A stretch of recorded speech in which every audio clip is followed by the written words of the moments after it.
Good day, my plant foldies. This is Richie at Grow Folds, and today we'll be local nursery plant shopping at the Bulacan Garden Center in Metro Manila, Philippines. As always, please hit the like button for my video, as well as following me on Instagram at Grow Folds. Also subscribing to my channel with all of the notification bell on for daily plant content.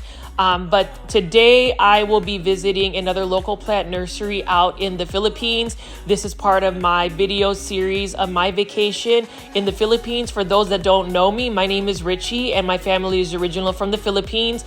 I do plant shopping videos on a daily basis. I happened to spend about 2 weeks in the Philippines, and while I was in the Philippines, I filmed a lot of the plants that are readily available there. So today I will be going at the Bulacan Garden Center. I wasn't able to really see a lot of garden centers in the Philippines just because they were I just didn't have that much time, but I happened to make it here. And you can see here we have some Pacara plants, which are known as the Chinese croton plants. And you can see in the Philippines, this is a tropical country, so a lot of the plants are really grown outdoors more so than indoor plants. The concept of indoor house plants is really a foreign term in the Philippines, because for the most part, all of these plants, like for instance these spider plants, are grown as landscape plants.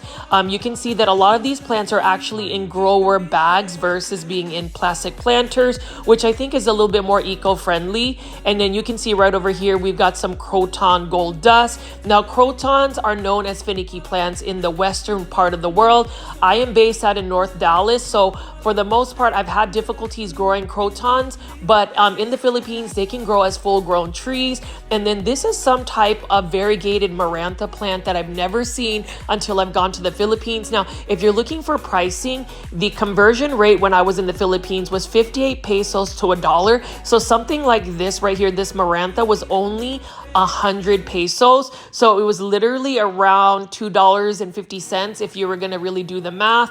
I didn't really do well in math when I was in school, but that's really an inexpensive plant considering you're getting a beautiful variegated plant. You know, that's the thing that makes me super envious about the Philippines, is that they have so many varieties of tropical plants. And, you know, I talk about aglaonema in a lot of my plant shopping videos. Most of them are big box store plant shopping videos, but you can see that there are a variety of different types of aglaonemas. Now, some of these aglaonemas have been imported from Indonesia as well as Thailand. So you can see that since the Philippines is in a Southeast Asian country, it's readily available to get these plants. Like, look at this right here.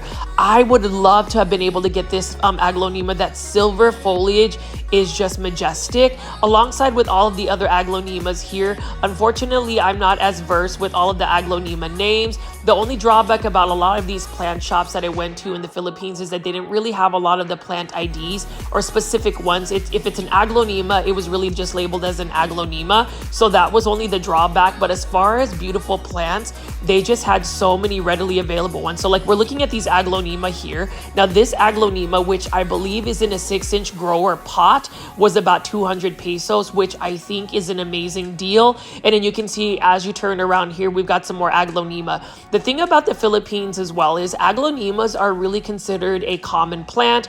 They're inexpensive. They're a plant that they utilize a lot in landscapes. They aren't really grown indoors as much. I mean, I would say when I was shopping in malls and whatnot, I did see aglaonemas indoors, but for the most part, all of these plants that I'm looking at right now have been grown out in full sun. Yes, full sun. And while some of them may have gotten bleached out, they definitely didn't burn. And I don't know if it's because of the humidity levels or if the Philippines is just a tropical country that provides really good growing conditions. You can see right here, this is a variegated ginger plant. Now, when I asked the pricing, it was about 400 or 300 pesos. And then you can see we've got some more aglaonema right here, some fan palms, which I think are adorable. I wish I could grow those. And then you can see there's just even more aglaonema. So I think about some of my plant foldy friends like Janae Simone and I Live Plant Steven. I know you guys love aglaonemas. If you were in the Philippines, you would absolutely love seeing all of these aglaonemas in person. And the thing about it is, if you're given a price for say like 200 or 300 pesos, in the Philippines, you can haggle or ask for what they call a final price. So if I were to ask for a discount, if they were saying like 300 pesos, I would go 200 and see if they would go for 200 pesos. Now, the more plants you buy or the more products you buy in general in the Philippines, the more potential that you could get a discount. At least that's what I learned from my family that lives in the Philippines. They always tell me that I should not take the first price. Although for me, if I really wanted to buy the plant, I would just pay the full price, because I mean, how can you not pay the full price for some of these beautiful plants? And you can see right over here, they've got some more philodendron. Now, I would say this is like a philodendron lemon lime. Really love the neon yellow foliage plants. And as you can see, the Philippines just has a lot of them. And then you can go to any corner of the world and find some Aglaonema red siams. It looks like they've got some Calatheas mixed in. If you didn't see my previous debut video of some of my Philippine plant content, please check that out. I premiered it on Sunday, and a lot of people were able to see a lot of these plants to grow to their full potential. They were growing in landscapes, in the ground. They were not in pots, and they just grew into massive sizes like Dieffenbachia. I have a new profound love for Dieffenbachia, just because I always say that Dieffenbachia are like really finicky plants, hard to grow plants indoors, spider mite prone, very leggy plants. But then as I went to the Philippines, I realized and learned that number one, Dieffenbachia don't necessarily need to have a lot of light. And number two, it's okay for a Dieffenbachia to get leggy, because that's why it's called the dumb cane. It becomes a very caney stalk. And number three, the reason why Dieffenbachia end up becoming more spider mite prone when grown indoors in the West is because it doesn't have the humidity levels that it's looking for. Now, I just can't stop looking at this Aglaonema right here. That silver foliage is to die for. I've never seen an Aglaonema like that. And when I looked at it, they gave me the pricing for 300 pesos for this. Like, I really wish I could have taken some of these plants back to the United States, but unfortunately, there is a very strict rule about bringing plants overseas. There is a process where you have to declare them. You have to get a phytosanitary certificate. And even though I do have my own import license, I was able to import a couple of plants from Indonesia back in December. It's just another hassle that I didn't really want to get into. It wasn't something I planned for, since I was only going to be in the Philippines for like 2 weeks. It's something I might revisit when I plan to go back into the Philippines, hopefully in the next 2 years. But you can see, look at this Aglaonema right here. As you can see, Aglaonema have different shapes and sizes. And unfortunately, in the United States, where I'm based at, Aglaonemas, the variety of them aren't as much as we can see in Southeast Asia, especially in the Philippines. Now, I happen to not be able to go to any more like big box stores or plant shops in the Philippines, or I didn't get as much time to. I was happy that I was able to go to 2 different varieties. So this one was actually out in Metro Manila. I happened to take a grab with my aunt and uncle who were accompanying me. They just said that, you know, plants are sporadic when it comes to plant shopping. Now, you always want to go to like a garden center nursery like this. Now, this one, they said wasn't as big, but for me, there's just so many varieties. Like right here is a variegated compact copperleaf plant. Now, I ended up buying a couple of copperleaf plants at North Haven Gardens, which is located out in Dallas, Texas. But I love the compact variety. You can see that the leaves are smaller. There's some beautiful variegation, and it is another plant that is really meant to grow outdoors, although I am growing mine in the hopes of being able to grow indoors. So I mentioned this in my previous video, but what I've learned about tropical plants is that tropical plants are for tropical environments. They're not necessarily indoor plants. Now, a lot of people will say tropical plants are indoor plants in the Western world. I would say the reason why they're indoor plants is because they can't grow outdoors in because we don't have a tropical landscape. But when I talked to like local Filipinos there, they just said that most people don't grow plants indoors. They just let them grow outdoors and they just thrive. Like, I've literally seen beautiful variegated alocasia, beautiful plants literally grown on the side of the road with no pots, with not the best soil conditions, and they do just fine. You know, we talk about emulating the environment of a tropical plant. You know, we get humidifiers, we get IKEA cabinets, we get all sorts of grow lights, we get neem oil, we get all sorts of things to try to minimize plant pests, to, you know, emulate a tropical environment. But I've just realized that that if you give the plant its natural environment, it will just grow to its full potential. Not to say that tropical plants are not meant to be enjoyed by people in the West. I would just say there is definitely a challenge when it comes to plant care. I do believe that, growing, quote, indoor plants that we buy from big box stores, there is a huge business model when it comes to like a lot of the plant suppliers, because I think a lot of the plant suppliers know that these tropical plants will require us to get specific soils, specific fertilizers, specific pest controls. Because even when I was looking for like pest controls like neem oil or pesticides, they didn't really sell that in the Philippines. Now, maybe I wasn't looking in the right places, but for the most part, I didn't really see a lot of plants that needed any type of pest control. Maybe I just happened to see them luckily, but as you can see at Bulacan Garden Center, they just have so many varieties of plants. This variegated Chiflera is a very common plant that I saw, but even the variegation is stunning, and the fact that I was able to see that grown in full sun was amazing. And we had Ficus triangularis, which is actually another plant that has grown massively in the Philippines. I've seen some that were like 10 feet tall, and they were just big trees. And then you can see right here, we've got some more variegated plants. I love the fact that variegated plants are also considered common plants in the Philippines. And you can see here is a Ficus altissima. Now this I've shown you in a previous video can grow up to about 30 feet tall. It is amazing, and it's really inspiring for me to be able to show you these plants. But as you can see right here, this is a typical garden center in the Philippines. Definitely a different vibe when it comes to big box store plant shopping, but nonetheless, they have some gorgeous plants, beautiful variegated plants like this. I do have a variegated Chiflera that I've been growing outdoors, and it has done well even in full sun. So super excited for that. I'm not sure if I'll ever be able to get them to grow as beautiful as these in the Philippines, but needless to say, I hope you guys like so far what you've seen from my plant shopping videos, my plants featured from the Philippines. I know this is a little bit of a different content, and I did want to pan over here, so I will show you more of the plants I found in the mall. But look at these aglaonemas that are just growing out in a mall food court. They've got several different varieties of aglaonema, so you can see that in the Philippines they do grow aglaonema indoors. They are low light tolerant, so they are easy to display. Beautiful different types of aglaonema. Aglaonemas are inexpensive in the Philippines, and I really wish I was able to take some of these aglaonema back home. I would have had suitcase after suitcase after suitcase if I had the case, but as you can see right here, beautiful aglaonema. I will be panning off a couple of different types of clips for this video just so I can make sure I have at least an hour long of content for y'all. And then this is another plant shop. This is called the Muji shop, which is found in SM Mega Mall. This is just a small section from a Japanese plant lifestyle area. I don't even know what to call it, but you can see they've got some Sansevieria here.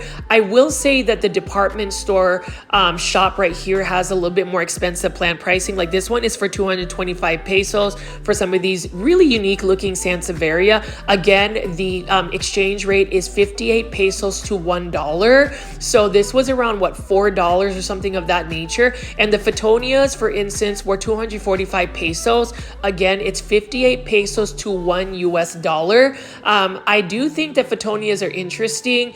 I do find this one. This is a Bacularis, Sansevieria Bacularis, for 125 pesos. One of the easiest snake plants to take care of. Actually, all of these snake plants that they have here are probably the easiest ones to take care of. I would highly recommend it, although I would say 145 pesos for that is a little bit pricey. Now, Muji, again, is a Japanese home goods type department store in this SM Mega Mall, which is one of the biggest malls in the Metro Manila area. And you can see right here, we've got a Philodendron hederaceum for 125 pesos. We've got another Photonia here. Now, this is a Photonia I didn't really see in the United States. It's got a little bit more green. And then obviously we have some of these smaller Photonias. Now, Phetonias do require a lot of humidity, but if you live in the Philippines, it is a super humid country, so you don't have to worry about a humidifier. You can literally grow these outdoors and they will do just fine. But I do like the plant styling of this. It's a very neat little section of plants. Unfortunately, I haven't been able to go to a lot of like plant shops in the Philippines because I did spend a lot of time visiting with my family, but I was adventurous to go to another local plant shopping area called Cardimar, Manila, Philippines, which is really known for its pet. It's almost like a pet flea market. They have so many different varieties of pet shops there, but they also have a Greenland plants and orchid center. Now, I did take a grab alongside with my friend Isaac, who happens to be a plant foldie that went with me to the Philippines, and we took a grab, which is basically their version of an Uber, to go look for some plants. And this section actually had a lot of different stalls of different plants here. Again, it's more of like a flea market type situation. The thing about it is in the Philippines is that their garden centers are not really set up like a plant shop, like a boutique shop. It's really interesting how their plants are really displayed as plants that are really meant for outdoors. So for the most part, you're not going to see a really fancy, cutesy boutique plant shop that we do see out in the Western world. This is really just all of the plants that you would see as if they were displayed outdoors. Like you can see Aldrin Plant Shop. They've got different plant shops. Now, the thing about it is I wasn't in detail as far as picking up the plants and showing them, because you got to think, it's a foreigner. Even though I'm Filipino, they can tell that I am from the United States. You know, filming their areas already is a little bit awkward. I did ask for permission if I could blog, and they did agree, but I also wanted to respect the fact that they still had a business to run. You know, they don't have as many people blogging about plants in the Philippines, or at least the ones I know of. So that's the reason why I may not have gone as close or as in-depth with the plants. I did want to show you some of these highlight plants. Like, look at how big that Ficus triangularis is. Absolutely stunning. And you can see right over here another Ficus triangularis. Now, when I asked for these large shrub Ficus triangularis, those were only for 500 pesos, which is not bad at all. So again, 58 pesos to $1. Now, if you do have, US dollar currency, you would definitely do well in terms of buying these plants. Like right here is another variegated bougainvillea. Bougainvilleas, for instance, in the Philippines grow so well because it is a tropical country, and you'll never have to worry about like extreme freezes. If anything, you really have to worry about the humidity levels in the Philippines. While the degree may not be as high, like in the North Dallas, for instance, we're in the triple digits. Their heat index becomes really hot though in the Philippines because of the humidity. But as you can see right here, I will be able to zoom in a couple of plants, but you can see that they just have a mixture of different types of plants, whether it's flowering plants, citrus fruiting plants, or like aroids, philodendrons. They have it at all of these locations. Like you can even see right here if they've got some lantana, but notice how they have really thick Pachira aquatica trees. Now this one right here was for 3,000 pesos. Really good price as well. What they do is they actually take the Pachira aquatica or the money tree and graft it onto a thick stump like that, so it looks a little bit thicker. Now look at how large they are, and only for 3,000 pesos, that is not a bad price at all. Again, you could haggle, you could ask for a discount. Although even when I did try to haggle and ask for a discount, I really didn't get a big discount. I don't know if it's because they knew that I was from overseas. But either way, it's always a fun process. It's a cultural thing because obviously you can't go to the United States and ask for a discount at like a department store or a grocery store or even a plant shop. But in the Philippines, for instance, if I wanted to get this highly variegated Schefflera plant, now this was only sold for 150 pesos. I may ask to see if they would discount it for like 100 pesos, which is literally under $2. I wish I could have bought this highly variegated Schefflera. Look at how gorgeous this is. And notice how the Philippines has all of these plants in grower planters. So these are grower bags versus having them in plastic containers. I think it's more cost effective. It's definitely more eco-friendly. And you can see right here, croton plants. Now in the Philippines, they call croton plants San Francisco plants. Now those will grow out in the wild. They'll grow out in the jungle. And as I continue to showcase some of my plant content from the Philippines, you will realize how these plants literally grow rampant and wild in a tropical environment. And that's the thing I want all of our plant foldies to understand and learn is, while I do all of these plant shopping videos at big box stores like Walmart, Home Depot, or Lowe's, just know that these big box stores have to be sourced out, and the source would be Southeast Asia or even in Latin countries like here. Any corner of the world, you will find an Aglaonema red Siam. Highly recommend this. And this Aglaonema red Siam was priced at 200 pesos. And we've got a Ficus elastica burgundy. Now, I did show you the full tree of a Ficus elastica burgundy. So literally you can plant this Ficus elastica burgundy in the ground in the Philippines, and within a couple years, it can become a full-grown tree. Same thing with the Ficus elastica taniki. Now, these rubber tree plants were priced at 300 pesos each. Now, this is a pretty dehydrated Dracaena tornado. You can see that it looks like it needs a little bit of water. Now, with Dracaenas, they are very drought tolerant, but this one has kind of pushed the limit. That one was for 200 pesos. And then we've got some more ZZ plants right there, and then even more Aglaonema. I am obsessed with the Aglaonema. Like this one right here was priced at 400 pesos. And then we also have some more of these Aglaonema. I don't know if this is snow spring. You know, all of the Aglaonema typically look very similar. So unless you have the original plant ID, it's very hard to differentiate an Aglaonema unless it's like the Aglaonema red Siam. And then over here, we've got a sensation plant, or what they call a peace lily. Beautiful peace lily, and that was only for 200 pesos as well. So again, plant foldies, let me know in the comments what you think about some of the plants I'm showing you in the Philippines. Is it something that you expected? Would you go plant shopping in the Philippines? I definitely would, especially for like a philodendron like this. This one grows rampant as well. And these are plants that in the Philippines, you can literally grow straight into the ground and they will thrive. They actually do better with little neglect versus overcompensating with the plant care. And then over here, this is the Selum. I would say that is the plant of the country, the plant of the hour, because everywhere I turned, I would see Selum, or what they would call the Tomathophyllum. Now, plant foldies, give me feedback if that is the correct plant term. All I know is they were everywhere. Same thing with spider plants. So you can see right here, look at how thick this spider plant is. Super cute. And they had so many different varieties of spider plants. In the Philippines, they use them more so as ground cover. And you can see they've got some very small Dieffenbachia here. I am actually not afraid to grow Dieffenbachia anymore. I just understand that if they don't do well for me, it's not because of my plant care. It's because of the environment I may have provided for them.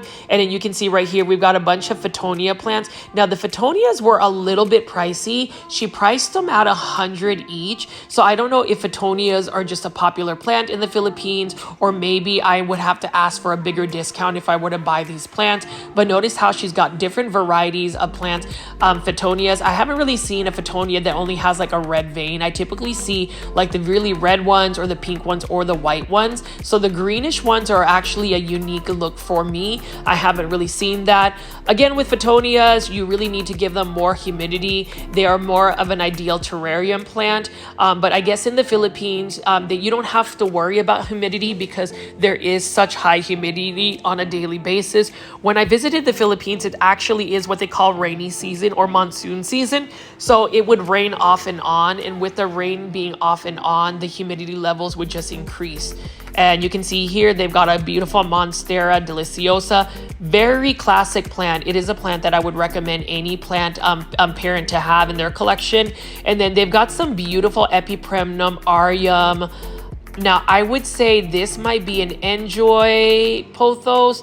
Really hard to tell. Now, those were 200 pesos. And then they've got another Sansevieria bacularis. This is probably my favorite type of Sansevieria or snake plant because it is the easiest one. The ones that are more cylindrical are easy to take care of. And then you can see right over here, beautiful spider plant. This has more of a yellow tone to it. It almost reminds me of a Dracaena Janet Craig compacta. Now, this one was being sold for 150 pesos. So again, really good plant pricing, especially if you have US dollars. Again, the plant conversion or the conversion from pesos to dollar is 58 pesos to $1. So you could really buy a lot of plants. Those are beautiful spider plants. And then we also have a peperomia right here. Now that one was also priced at 150. And then we also have an aloe vera right over here for 150. And then she had a crusala or jade plant for 50 pesos. So super cheap plants indeed. Again, whenever you are plant shopping in the Philippines, I wouldn't recommend, especially if you're not buying from a department store, like if you're buying from a grocery, not a grocery store, like a garden center, you can ask to haggle. It is appropriate to not take the first price. Typically foreigners will just buy the price. But typically if somebody says it's for 300 pesos, you can ask to see if they can lower it down to 200, maybe meet in the middle for 250 pesos, somewhere around that. Or you can probably get even a bit better deal if you buy like so many plants at once. But as you can see here, they've got some calamansi, which is basically the Philippine lime. I had one of those before. It's a profuse fruit bearer, and I really love that. And that one was only for 200 pesos. Now, when you think about buying a calamansi tree in the United States, a very small 3-gallon one is already $60. So you can see that when a plant is native or tropical, it becomes even more common and more easily accessible. You can see right here, coleus plants. Again, this coleus plant was only 100 pesos. And coleus plants in the Philippines are called mayana plants, and that's the thing that's really interesting. Any other part of the world, they have different names for different plants. Mayana plants or coleus plants are a very popular plant because they're easy to propagate, and when it comes down to it, Filipinos in general, they like to save money. You know, life is a little bit challenging already in the country of the Philippines, but when it comes to plants, I've noticed that Filipinos will share their plants, they'll propagate their plants, or they will find a really good deal like this at the Cardimar Center. If I was able to literally take some of these plants home, I would. I was very tempted, but I did not want to get some type of fine for trying to get plants overseas without any type of documentation. That's just not worth it. So for now, I am just admiring the plants and sharing what plants I have for you. Plant foldies, if you have made it this far to my plant shopping video and you haven't already, please hit the like button, as well as leave many comments in the comment section. I can't tell you how much it helps the engagement of my YouTube videos. YouTube will actually push my videos out to even more plant lovers the more likes and the more comments we get, as well as the engagement and watch time. So hopefully if you watch my video, you'll watch it till the very end, because I definitely want to grow our plant community. We are now at 9,800 subscribers, so only 200 more subscribers to hit that 10K view. I will work extremely hard to try to get you guys daily plant content, daily new plant content like I did in the past before I went to my vacation. And I did want to show you a really cool arowana plant. Don't worry, I'll bring the plants back. This is just a small clip, so don't click away or disappear. But arowana is a lucky fish, and this fish right here was literally retailing for close to 1,000 US dollars. So you can only imagine how expensive the plant, not the plant, but the fish is. I love arowana fish because they have such an interesting personality. You can see right here, what a beautiful fish. I wish I could have filmed a little bit more of the pets. They just have many different stalls of different pets, but I really wanted to stay focused on the plants. So as you can see right here, we've got another Rodeo oyster plant. Now, what's interesting is these are the juvenile versions of the Rodeo oyster plant. They actually become cane-like and become really large as they mature, as well as croton plants. So oftentimes we see a croton plant. The only time I've seen a croton plant be almost a full-grown tree is at Archie's Greenland, which is a garden center out in Fort Worth, Texas. But for the most part, I've never really seen a very large croton plant. I really just don't think that we have the right tropical environment for them in the United States. That's the reason why they're finicky plants, and that's the reason why, the more I think of it, when people have to have like IKEA cabinets to like house their plants that need more humidity, special grow lights, special, pest systemic granules, all of these pest control sprays that we have. It's because the plant, when you bring them indoors to grow in an indoor situation, that compromises the plant's health. And what I mean by that is you take a plant, like say this Rhodea oyster plant, put it indoors, and if it doesn't have that ambient, tropical, natural environment, the plant's health will decline, which means it will be more susceptible to plant pests. That's just really the nature of it. And that's the reason why we see plant pests indoors. I've seen it happen to me multiple times where I've had a pet infestation, and that's because I may not have had the best growing natural conditions. And you got to think of it too, like all of these tropical plants that we're showing from the Philippines, they're outdoors, which means if they're growing outdoors, they have natural plant pest predators. It's just a whole natural thing that goes on. And that's the reason why when I came back and I started filming or, editing these videos, I kind of reevaluated some of the plants that I would have in my plant collection. I would say the majority of my plants did survive not being watered for 2 weeks. There were a couple plants that didn't make it, but that just gave me a sign to say that some of these plants may just not be able to grow in my care. I do plan on downsizing my plants as well. And you can see here another hanging basket of another type of philodendron. I forgot the plant ID. The lady gave it to me. It was not a philodendron lemon lime. It could very well be a philodendron lemon lime. Maybe they call it different in the Philippines. But look at how beautiful that neon yellow color is. Absolutely stunning. And then you can see here we've got another Monstera Peru in a hanging basket. Now all of these hanging baskets that I'm showing you, these philodendron, were only for 200 pesos. Again, if you do the conversion, it's $1 equals 58 pesos. So you would definitely get a good deal. Now this Epipremnum Arium Golden Pothos was only 100 pesos right here in a hanging basket. Now these Pothos plants, as I show you more plant content from the Philippines, you will see that some of these plants will really showcase their full maturity or their full potential of how they should look in the wild. And as you can see here, more Aglaonema. That was something that just got me super excited. And you can see right here, we've got a Philodendron Gloriosa. This one is for 300 pesos, but it was quite a big Philodendron Gloriosa. So it was literally around under $6 if you think of it. Very good price considering, at a big box store, Proven Winners is selling them for like $19.84, and they're even smaller. But as you can tell, when you are in a Southeast Asian country like the Philippines, these plants are so common, readily available, easy to grow.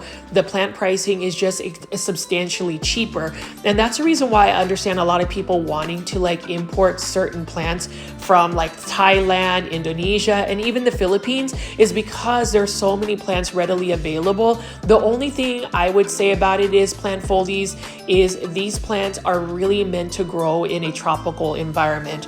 Not to discourage anybody that's growing houseplants. I would love to be able to grow all of these tropical plants, but I just know, at least for my lifestyle, my growing environment, and just the amount of time I can invest in my plants, I may not be able to grow them and give them the right growing conditions. It could be different for somebody else. Some of you guys might actually have a full-blown greenhouse with high humidities of 80%, really high temperatures of 85 all day long with huge grow lights. But that's just not something that is sustainable for my lifestyle. So I am going to be growing plants that are a little bit more tolerant for the current conditions. I would say even philodendron, for the most part, this philodendron right here, this philodendron can grow fairly well indoors. I'm not saying that all of these tropical plants aren't able to grow indoors, because clearly there are so many plant lovers, plant collectors in the United States that have some amazing plant collections. But all I'm saying is sometimes the plant care kind of takes a back seat when you know that you can provide them that tropical ambient environment like the ones in the Philippines. And it's just amazing because a lot of plants are really balanced. I think Filipinos in general, they love their plants.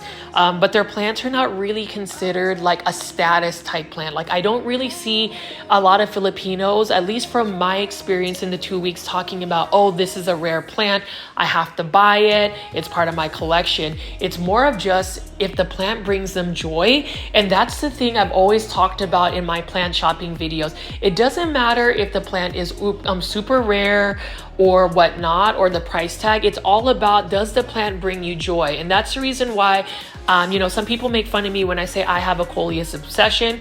I do. I love them. They actually survived. I had them on a sprinkler auto water system and they all did well for me. But as much as a coleus plant is common, some people will even argue that it is an outdoor plant, I absolutely love it. And that's the thing that resonates to me with, Filipinos in general. They just have plants growing outside, and it's just part of their daily lives, and it's really just to enhance the landscape. But as you can see here, all of their plants are mixed up, so you really don't know whether these plants are just outdoor plants or indoor plants, because all their plants grow outdoors. Like, look at how gorgeous that croton plant is. And I do have a new profound love for crotons, at least admiring them when they make their full potential. Actually, all plants are gorgeous when they are able to grow to their full maturity. And for the most part, you'll only see the full maturity plants if you go to like a conservatory in the United States, or if you go to a tropical country like the Philippines. Highly recommend people making a trip to the Philippines. The Philippines is a beautiful country. It is a third world country, so it's not always going to be luxury and, convenience at all times. You have to accept the country for its goodness as well as some of the negatives. But for the most part, all of the good that happens with the Philippines outweighs any negative experiences you would have. Super safe country. They do speak English, so you don't have to worry about a language barrier. And you'll be able to see beautiful Ficus shiveriana like this.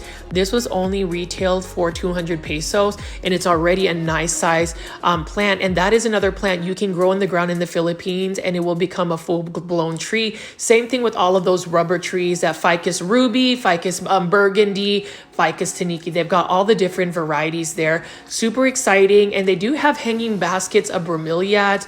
Really cool to look at. And even when the sun hits that, it gives it that reddish glow to it. And you can see that Isaac is actually with me, one of my really good friends. He's been my best friend of 25 years, has been in the Philippines. This would be our 4th trip together. And it's just amazing. And then can you believe that this Syngonium strawberry ice is only being sold for 100 pesos?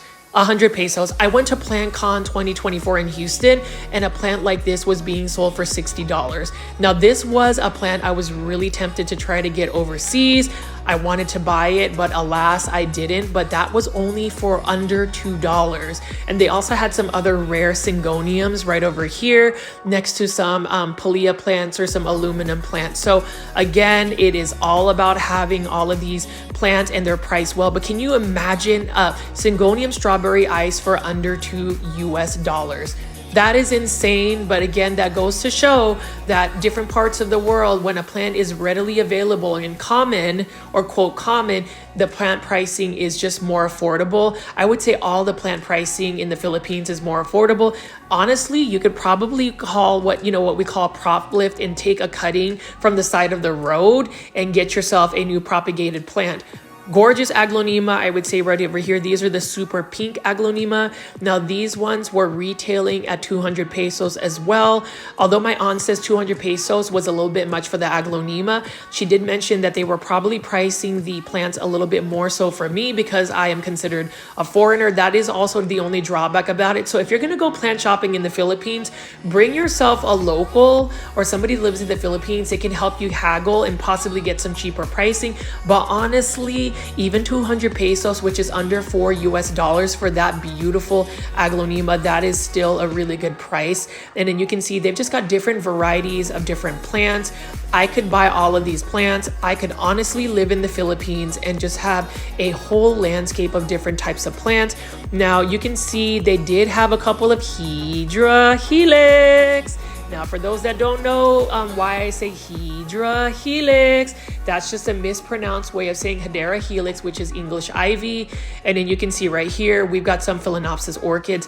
actually for not that many Phalaenopsis orchids. They have some gorgeous varieties here. Now these Phalaenopsis orchids were only for 75 pesos, which is a really good deal again for Phalaenopsis orchids.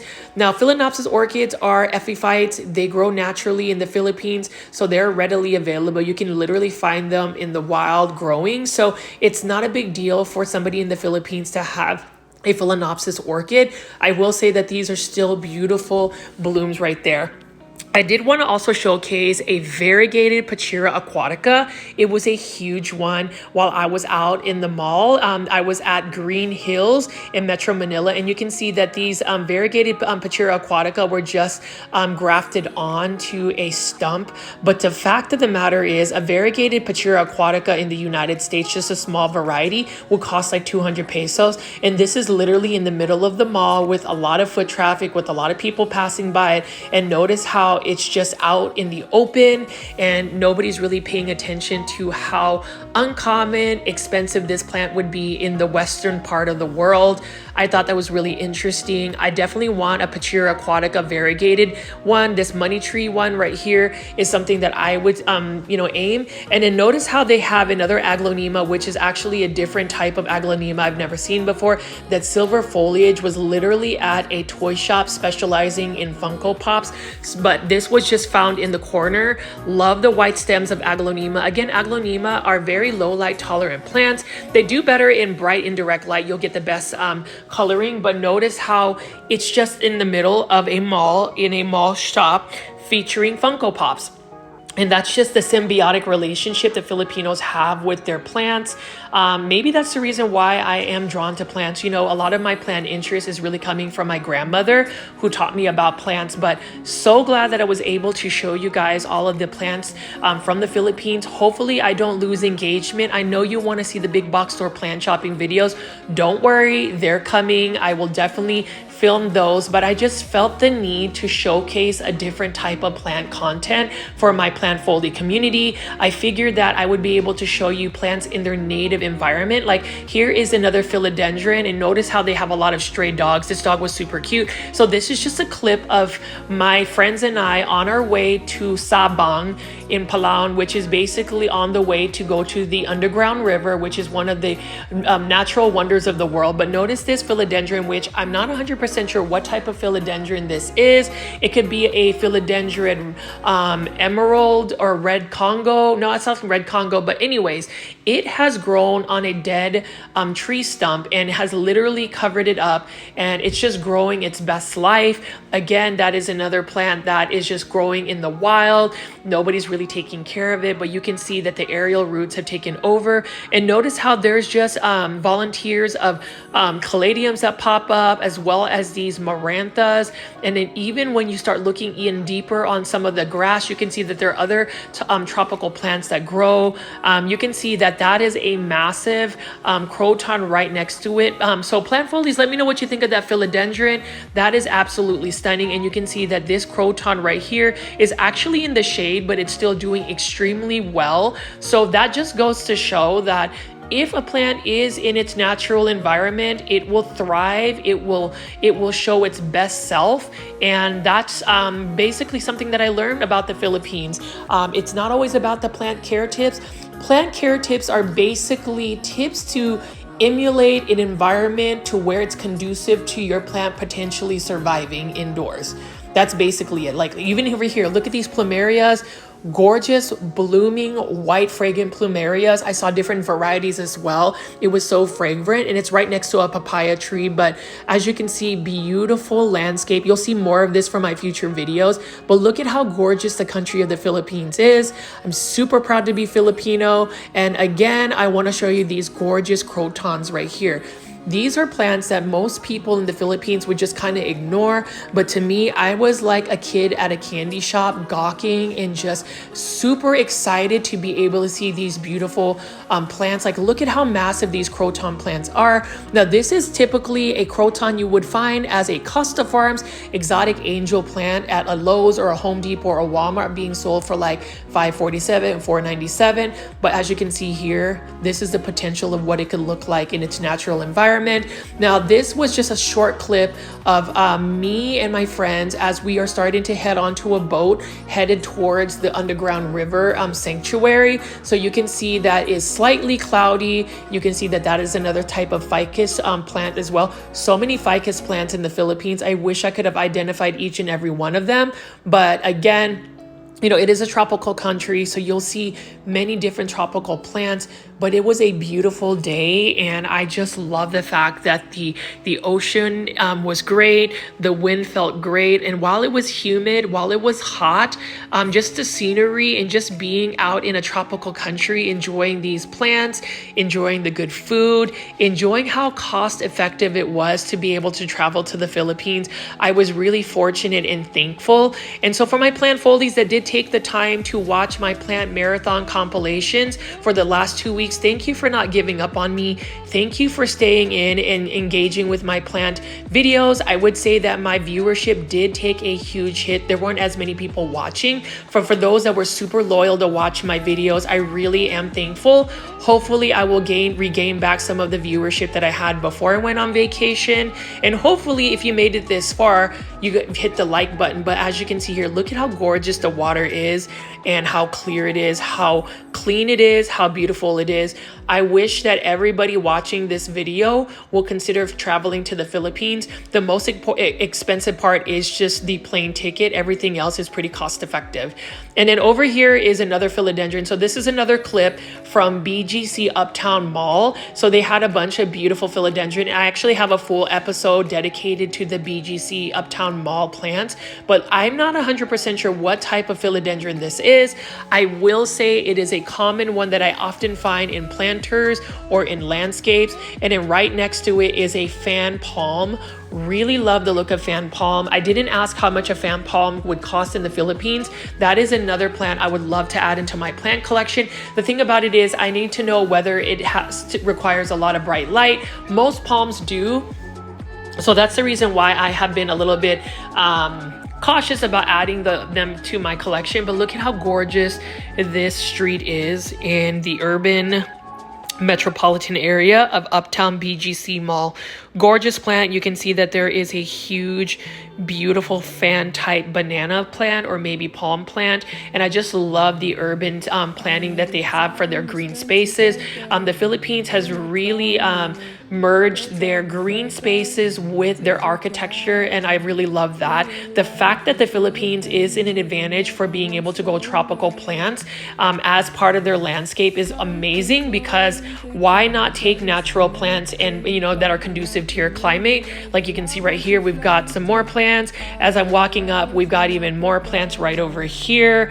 There's just plants everywhere you go in the Philippines, and that's the reason why it was very important for me to film a lot of the plants here. You can see here another massive philodendron, gorgeous philodendron. And as I turn around, you can see there are a lot of what they call living walls. So in the Philippines, they have highways and places where they just literally have vertical gardens. I've seen this at some of the plant boutique shops, but they don't do it as well as the Philippines. Like literally that living wall is living outdoors, which gives it a better growing environment in general. And you can see here, this is actually plants, like another plant garden on top of on the fifth floor of a mall. And you can see here they've got a ficus altissima.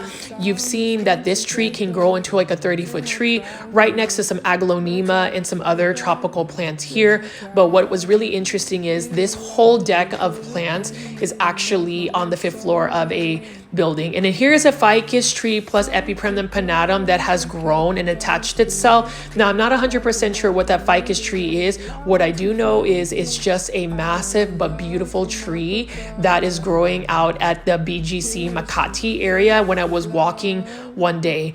Here is a clip of some Dieffenbachia when we landed in Puerto Princesa International Airport. Super excited to see that they had some beautiful Dieffenbachia, a large peace lily, and just all these tropical plants. Now this is another type of variegated Aralia. I really like the look of that as well. I think it's a stunning plant. It is another plant that I realized that doesn't like to dry out completely. So again, that is another plant that just wouldn't do well in my care because I consider myself more more of an underwaterer. But plant foldies, I do want to know your comments about what you think about the plants in the Philippines. I want all your thoughts. I really want to get that feedback because I'm just really excited to show you these plants. Like, can you imagine seeing in an airport variegated plants? Now, I don't know if this is like a variegated peace lily or some type of philodendron, but look at that Aurea type variegation.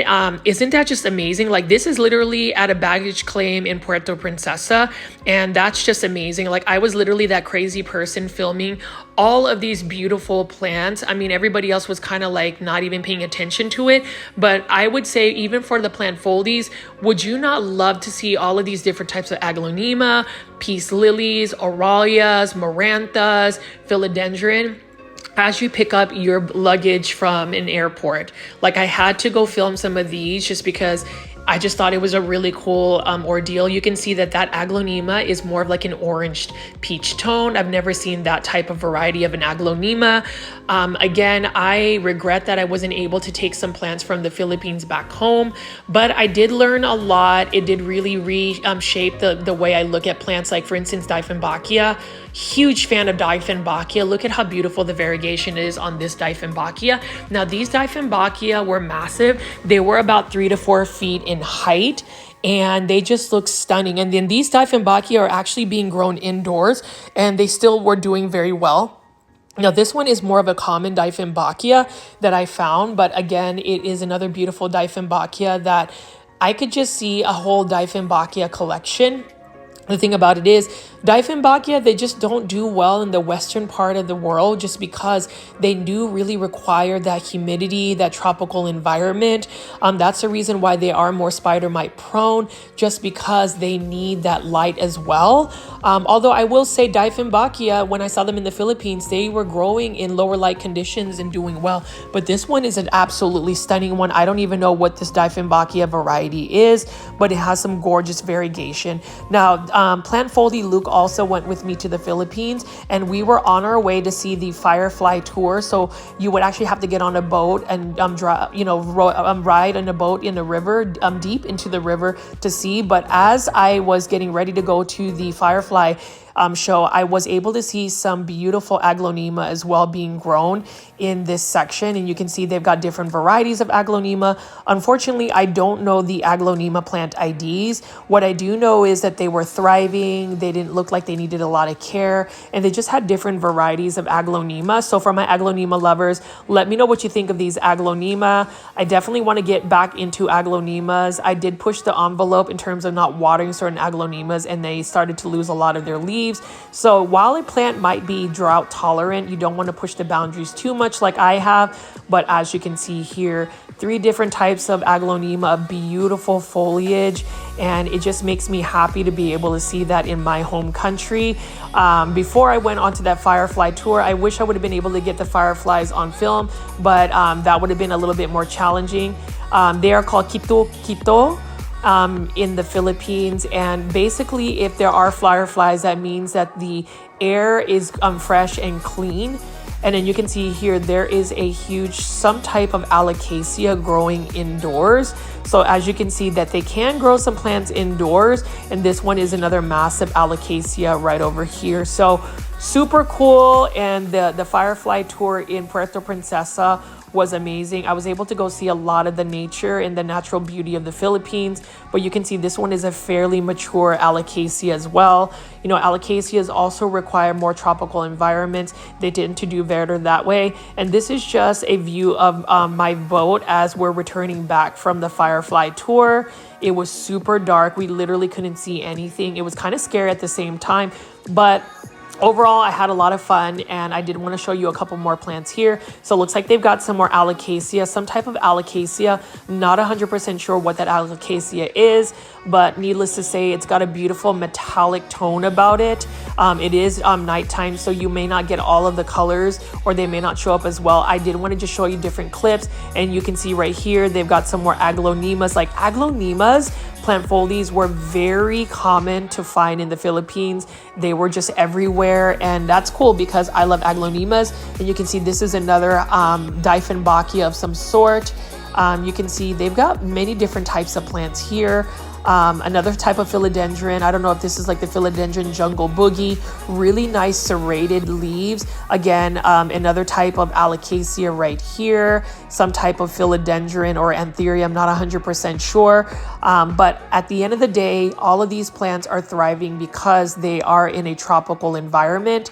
I repeat, these plants are easy to grow because they are in a tropical environment. So all of these, quote, tropical indoor plants, they're not indoor plants, plant foldies. These are plants that were taken from a tropical environment and were able to grow indoors because we have been able to try to emulate that environment. So again, there goes Isaac right there. He is having a good time. So glad he came with me. He has been my friend for about 25 years.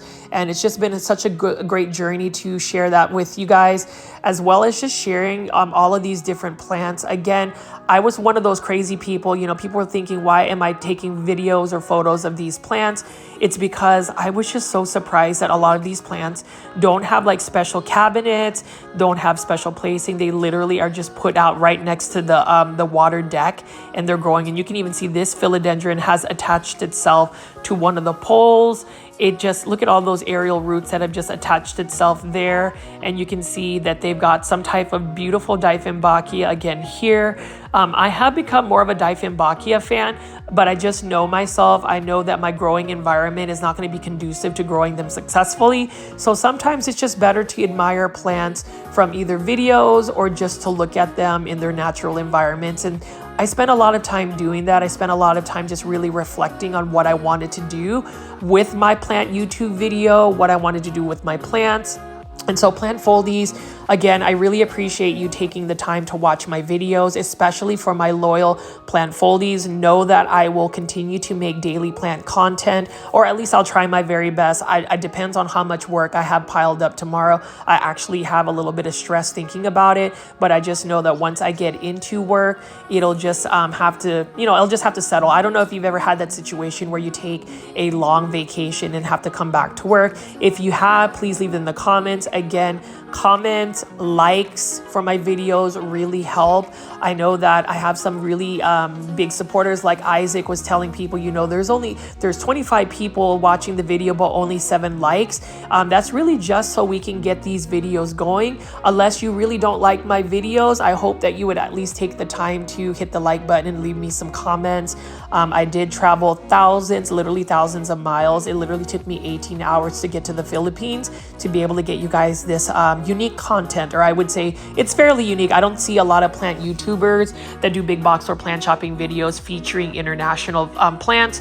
So hopefully you guys will appreciate that. Like this plant right here, I'm not even sure what plant this is, if this is like some type of cordyline plant or something else, but as you can see, it is nighttime, but I still wanted to take a little bit of time to show you guys the plants. Let's see what else they have over here. They just have so many different random plants scattered across this area. You can see that this is actually a cordyline plant that was actually pretty rare. I bought a small one for $20, but clearly this one is thriving and is huge in the Philippines. And then they have some type of green philodendron right over there. Philodendron are very common to find in the Philippines, and this is another type of musa or banana tree plant over there as well. But beautiful cordyline plant. Cordyline plants are actually super common as well in the Philippines, as well as the Dieffenbachia. Now this is some type of Aralia, I'm assuming, this highly variegated plant right here. So plant foldies, if you know the plant IDs for some of these plants, definitely leave that in the comments. And then you can see they've got a wide variety of different types of caladiums as well. Now caladiums in the Philippines don't really go through a dormancy phase. They typically just grow year round, and it's because it doesn't really get too cold in the Philippines, so it doesn't signal the caladiums to actually go dormant. Same thing with the alocasia. So again, with tropical environments, that's how you can get them to grow to their full potential, is because they are growing in their natural environment. A lot of plants go dormant because of the cold, and it's not always a natural occurrence for their natural environment. But as you can see here, these plants are definitely living their best life. Like, look at how beautiful this caladium is. I love caladiums specifically because of the heart shape, as well as the different types of colors and varieties that you can find for caladiums. Now, caladiums, again, are very readily available in the Philippines. And you can see this is some type of syngonium that has matured. You can see that it's got different trilobes. It's got 5 lobes, actually. Really cool looking plant. Now, this is another plant that would want to attach itself to like a tree or some type of palm tree, and then the leaves will get even larger. And then you can see here we've got some more caladiums in a pot, more caladiums, and then this is some type of aglaonema. This looks like almost like an aglaonema silver bay. Common aglaonema, but needless to say, it's one of the easiest aglaonemas to take care of. And then this is another interesting aglaonema I've never seen. It has some beautiful white stems. I love the stripes as well. That's the thing about aglaonemas, especially in the Philippines. They don't really like plant ID them, so I struggle with that. I just know that this is an aglaonema. It's a beautiful one, needless to say. And you can see that as I pan away that this is that dock to get onto a boat to see all of the beautiful fireflies. You can see this is another type of Dieffenbachia. Really like the look of this Dieffenbachia as well. That one isn't doing as well, but for the most part, all of these plants are just stunning. Like, this is another Dieffenbachia as well. I don't know the plant ID for this Dieffenbachia, but it would be another plant that I would like to add to my collection. So plant foldies, this video is about to end, but know that I will have many more plant videos from the Philippines. I will showcase some of the beautiful beaches and islands, show you guys all of the other plants. As you can see, they've got a bunch of desert rose here. This is the Kitu firefly viewing area. Super glad I was able to see it, and it was really inexpensive to actually see the tour. So I highly recommend visiting the Philippines, not only for just the scenes, but also just to see these plants in general. So if you like this video, please hit that like button. Please hit that like button, plant foldies. It would really help my video out, as well as subscribing to my YouTube channel at Grow Folds with the notification bell on. This is Richie at Grow Folds. I will see you tomorrow with another plant video from my home country, the Philippines. See you soon. Good day, my plant foldies. This is Richie at Grow Folds, and today we will be exploring plants in the Philippines, specifically at the BGC area in Makati, Philippines. As always, please make sure you are hitting that like button for my video, as well as subscribing to my channel with all the notification bell on. Follow me on Instagram at GrowFolds for more daily content, in addition to my YouTube videos. So I am actually on vacation to the Philippines. I have been on vacation for about 2 weeks, and this is one of the first videos that I filmed. This is specifically to highlight all of the plants that are just wildly growing out in the Philippines. Like this one right here, look at how huge this philodendron is. Now, as far as the plant IDs, I am not 100% sure what the specific philodendron is. All I know is this. Look at how large this philodendron is. It is growing out in full sun. And these are plants that you can see right over here. We've got some aglaonema as well as some spider plant. And then I'm going to pan over here and show you this. So one plant that I've actually seen growing quite wildly in the Philippines is called a picara plant, or a Chinese croton. They've got the green, light green variegation, as well as the variegated ones that you'll see. But as you can see right here, look at how beautiful all of these tropical plants are. They're just growing out in full sun in the Philippines. Now, for those that don't know me, my name is Richie. I am originally from the Philippines, or my family is originally from the Philippines. I haven't visited the Philippines in more than 10 years. So I was super excited to be able to just walk around and see all of these tropical plants. What I realized from my trip in the Philippines, and if you're going to follow all of my new content, you will see that all of the plants really require very minimal plant care. And what I mean by that is, in the United States, which is where I'm based at, actually in North Dallas, we spend a lot of time with plant care, whether it's buying a humidifier, buying grow lights, making sure plants have a specific type of soil mix. What I realized is, though, when I go to the Philippines, which is a tropical country, it is very humid. I would say humidity levels are within the 80% on a normal basis. And I just noticed that, you know, all of these tropical plants, they're grown out in just soil, not even chunky aeroid mix. Like for instance, look at this Chiflera right here. This one is the variegated version. Notice how it is just growing in the ground. I even touched the soil. The soil is not really an aeroid mix. It is literally just topsoil that they stuck these plants in, and they are growing just fine. And that's the thing about all of these tropical plants. I think oftentimes we think of tropical plants as plants that are really meant to be grown indoors, but truthfully, these plants are really meant to be grown outdoors in a tropical setting. And what I mean by tropical setting is the country of the Philippines is a tropical country. So what I'm trying to say is most of these plants that we spend a lot of effort trying to get humidifiers, grow lights, specific soil mixes, it is really to compensate on the fact that they may not necessarily be in the natural climate. Like when you even look at this right here, I have seen very little variegated Chifleras that are just growing so wildly like this. Now, I don't know specifically what this Chiflera is. What I do know is even in the mixture of an urban setting like BGC Makati, you can see all of these plants are growing wildly. Like right here, have you ever seen a Ficus elastica burgundy? Yes, this is a full-grown rubber tree, not just a rubber tree plant that's in like a 10-inch pot that we can see out in the United States. This is a full-grown tree growing in full sun, and I just find that so amazing. Now, plant foldies, and if you're new to my channel, I call my viewers and subscribers plant foldies. Let me know what you think in the comments. To me, it was mind-blowing to be able to just walk around in an urban setting like BGC Makati and to see full-grown Ficus elastica burgundy trees. You know, you always read about this online or even see like large specimens, but I'll tell you, I've never seen a full-grown tree of a Ficus elastica or a rubber tree. And then right on the bottom, there is just some ground cover here. So you can see they've got a plethora of different types of plants. These are some homolomenas right here. Look at how beautiful those are. We've got some tradescantias, and we've got a lot of salums over here as well. That's something super common in the Philippines. But as you can see, and as I pan over here, look at this. They've just got homolomenas just growing out crazy, and then also just the tradescantia and even spider plants right here. Notice how this is a caladium that's just growing out naturally. And I think that is just so cool.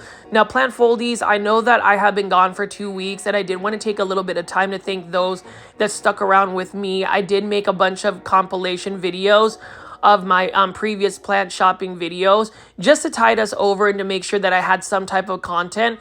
So for those that did stick around and watch my videos, I really appreciate it. One of my biggest concerns was just a big, huge drop of like viewership. But for the most part, you know, the views were stable. I would say it was a slight drop in viewership, but hopefully with this new content that I have, we'll get some of our regular viewers back to watch these plants. But you can see right over here, we even have some dendrobium orchids.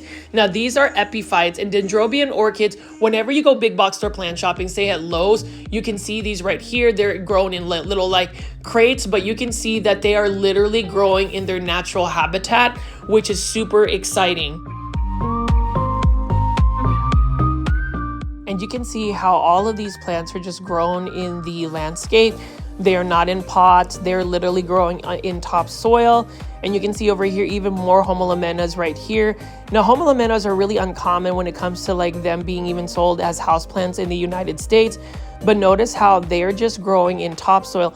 Like when I touched the soil wasn't mixed with perlite. It didn't really have any like orchid bark. It literally was just ground soil.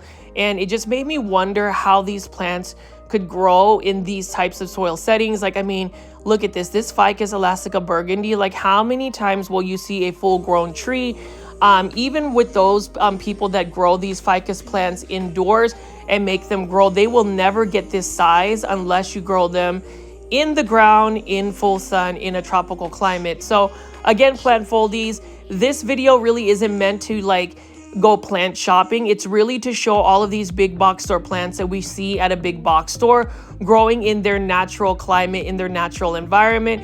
Yes, these plants are more landscape or more so in a garden setting, but as you watch some of my future videos that I feature from the Philippines, you will see that these will literally grow out in the countryside, in the jungles, and just grow. Like you can see here, this is a Ficus elastica burgundy, but notice how that is probably the size you will see out in the United States, or at least on the other side of the world. And then you can see in the Philippines, look at that, they are full grown trees.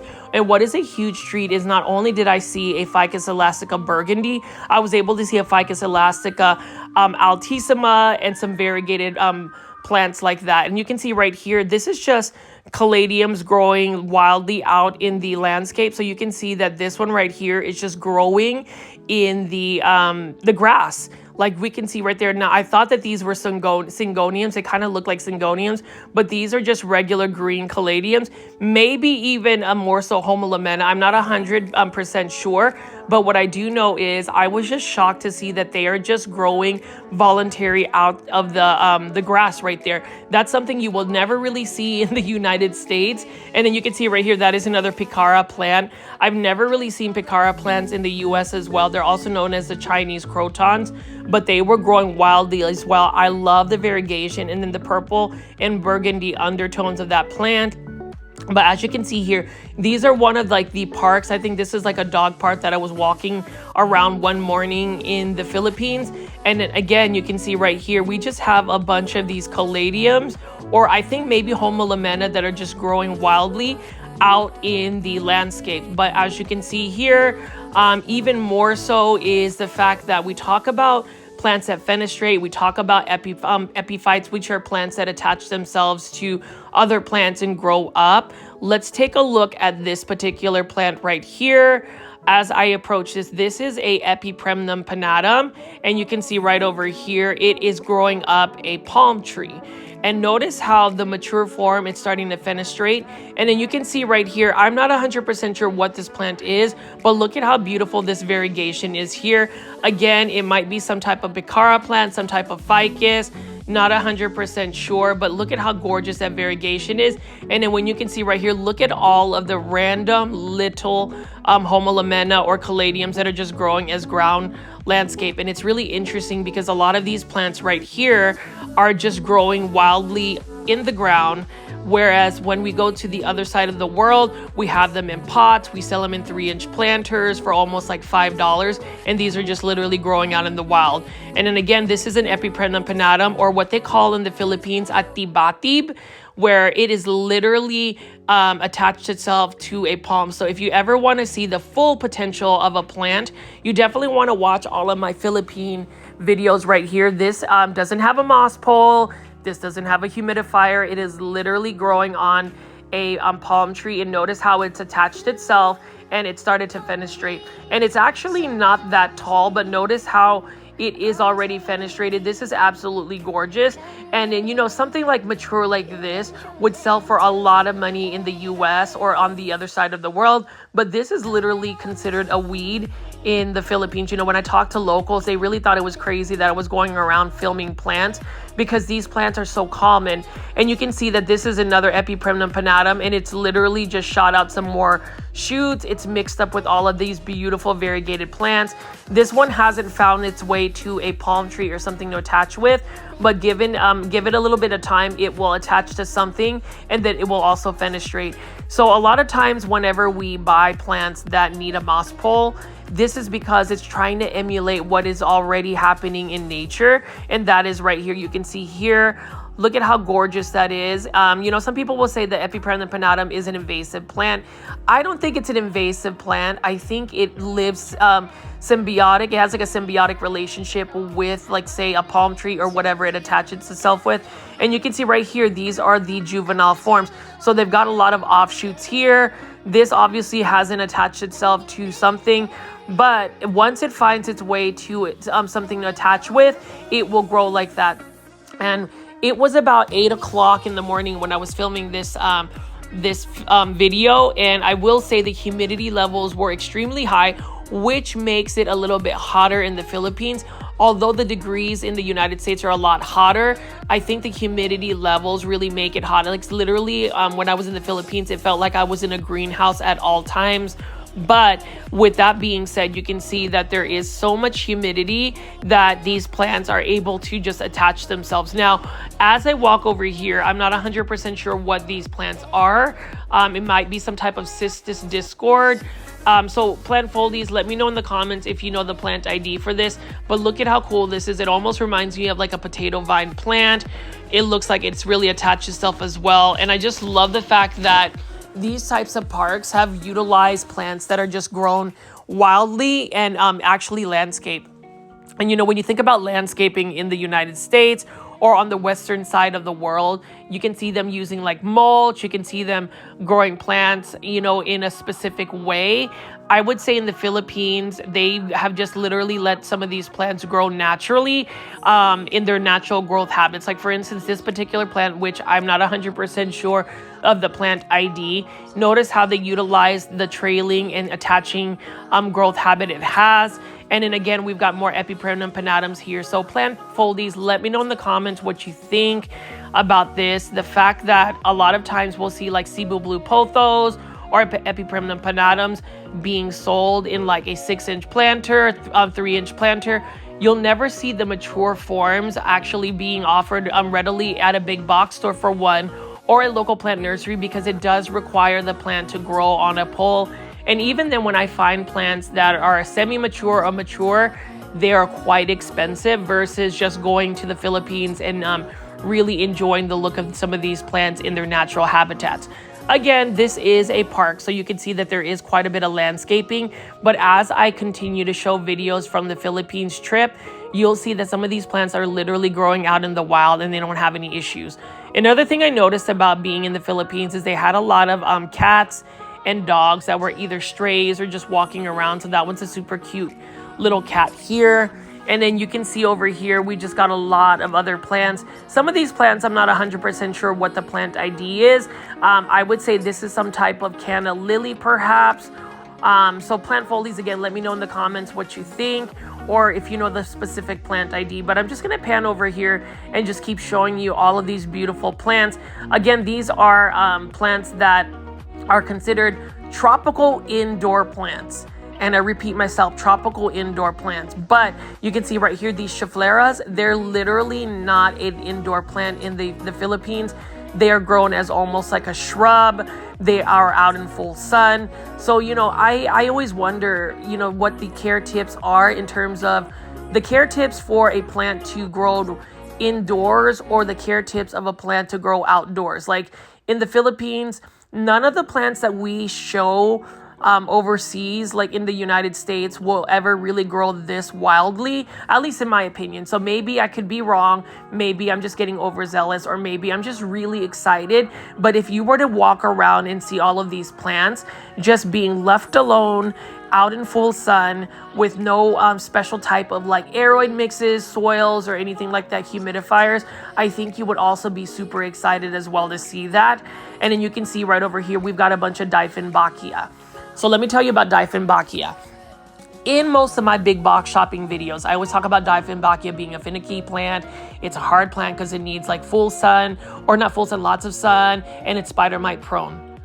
What was really shocking and exciting is when I was in the Philippines, Dieffenbachia can grow in lower light conditions. I have yet to see any type of plant pest that I went to seeing all of these plants. Like literally, I was looking for mealybugs, spider mites. There was not a single plant pest on any of these plants. And mind you, they were out in the outdoors, so you would think maybe potentially there would be, but there was not a single spider mite, single mealybug or anything. And you know, Dieffenbachia, they grow so large. And you know, when you talk about Dieffenbachia being leggy, it's because that's really the natural habitat of Dieffenbachia. And you'll see later in the video what I mean as far as Dieffenbachia, but it really just opened my eyes on specific plants. Whenever you think about plants that are, quote, finicky, whenever grown indoors, finicky means because the plant really can't get the natural climate it requires for it to grow. So a lot of times I think it's a Western concept to take a, quote, indoor tropical plant indoors, when really these plants need to be brought outdoors to grow in full sun or just outside. And that's the thing I learned about it. There are certain plants that I most likely won't really add into my plant collection because, number one, I think the plant care to keep a plant alive indoors might be a little too much for the time I have invested. And then number two, simply because we can't provide that type of climate unless you have a full-grown greenhouse with a humidifier, grow lights, and whatnot. But I mean, even this right here, like I wish I could grow these plants here. Look at how gorgeous this variegation is. And again, this is high variegation for a plant that's just growing out in full sun. I keep repeating this because all of these plants that say we need bright indirect light, protection from the afternoon sun, these plants are literally growing out in full sun.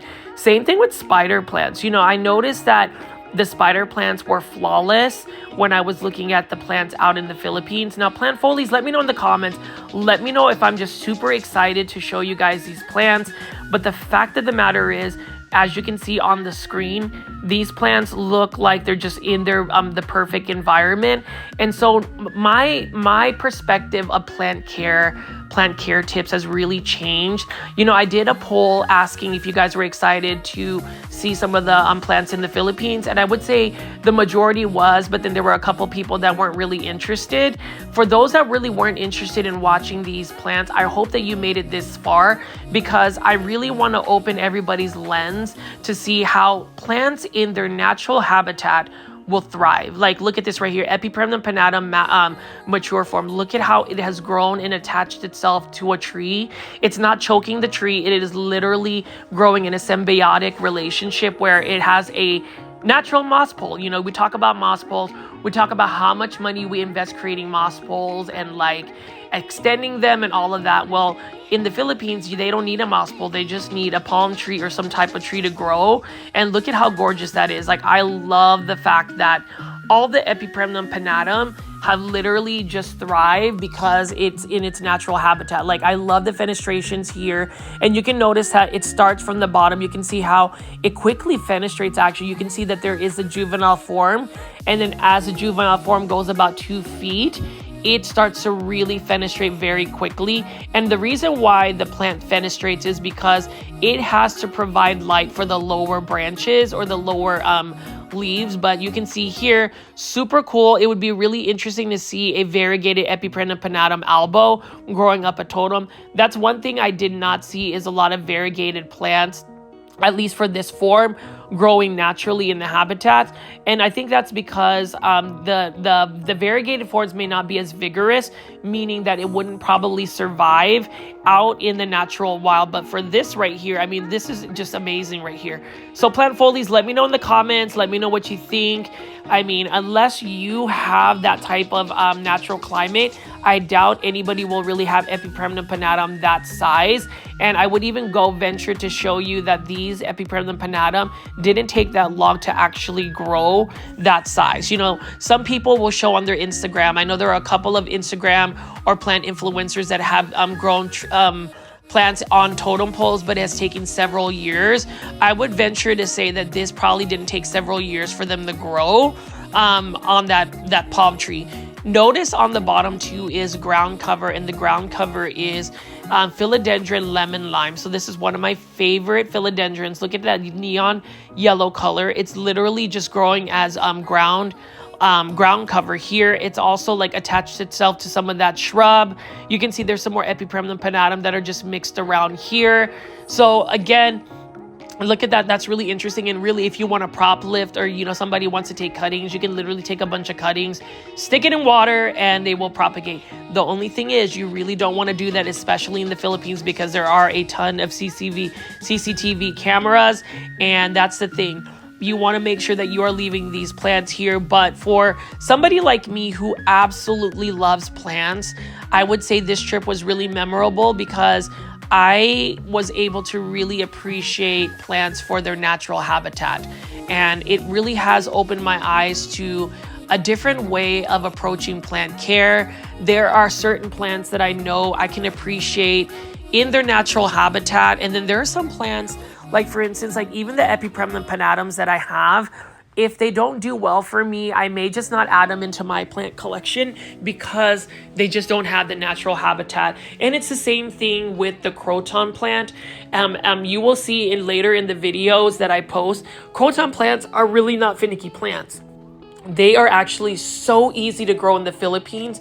They can grow into like 20 to 30 feet trees, but that's because they have their natural habitat. And it's really unfortunate because I do want to grow plants like this. But for the most part, what I think I'm going to be doing moving forward with my plant collection is really growing plants that are a little bit more tolerant of the not so perfect climate environment that I have in my home.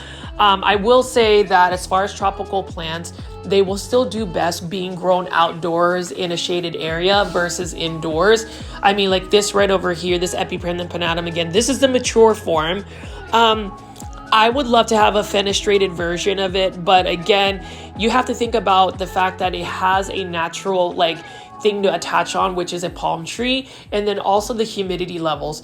I didn't realize that humidity levels are pretty much the cure-all when it comes to plants, especially tropical plants. But as you can see here, BGC Makati is a growing, bustling area in Metro Manila area, and you can even see how gorgeous all of these bougainvillea flowers are.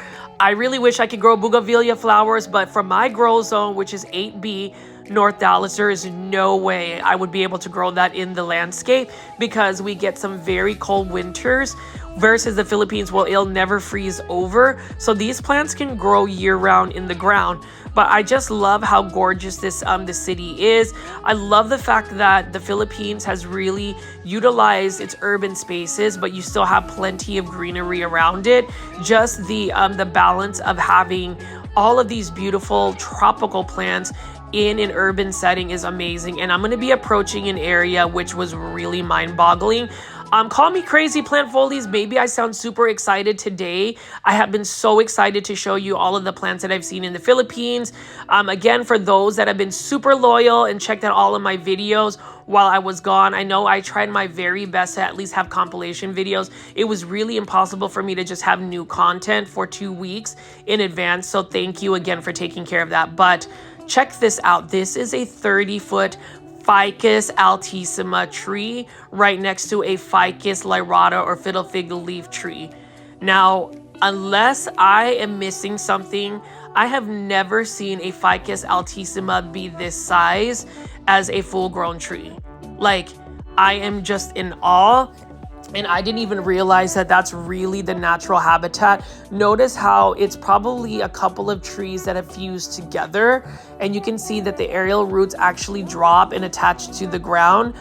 Absolutely stunning. I know that at a big box store, we'll see a plant like this Ficus altissima for $14.97.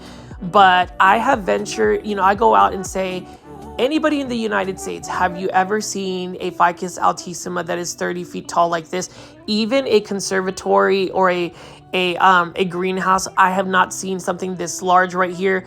This is absolutely amazing. And I hate the fact that the film or just me filming this doesn't show you how beautiful the variegation is.